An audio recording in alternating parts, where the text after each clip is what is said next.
Welcome to my fat loss journey day 43 maybe বিলাদাই তো যাই হোক যে রোদের কি তেজ আমি চোখই খুলতে পারতেছি না ঘুমের থেকে ওইটা এইমাত্র বেরিয়েছি 12টা প্রথমে মনে হয় ডেটা ভুল বলছিলাম ওইটা 44 হবো ও আজকে লাঞ্চে ছিল হচ্ছে ডিম ভাজি শাক ভাজি আর একটা কি জানি পটল ভাজি মনে ছিল।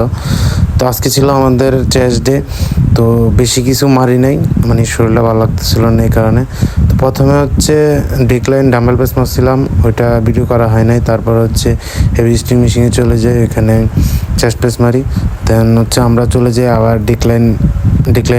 ডিক্লাইনে হচ্ছে আমরা সুপার সেট মারি। সুপার সেট বলবো না কি বলবো জানি না, এটা হচ্ছে ডিক্লাইন ফ্লাই সাথে হচ্ছে ক্লোজ কি বলে এটা ডাম্বেল প্রেস।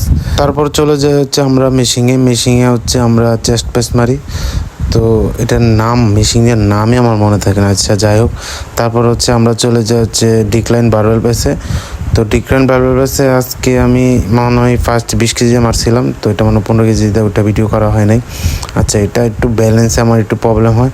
তারপর হচ্ছে আমাদের আজকে দিনের শেষ ব্যায়াম কেবল ক্রস ওভার মারি, তো লোয়ার চেস্টের জন্য। এরপরে আরও ব্যায়াম করার কথা ছিল, কিন্তু যেই ভিড় ছিল আর একটু একটা ইমার্জেন্সি কল আসছিল, এই কারণে তাড়াতাড়ি ভিড় হয়ে যায়। তো সবাই ভালো থাকবেন, ভালো খাবেন, দেখা হচ্ছে আগামীকাল।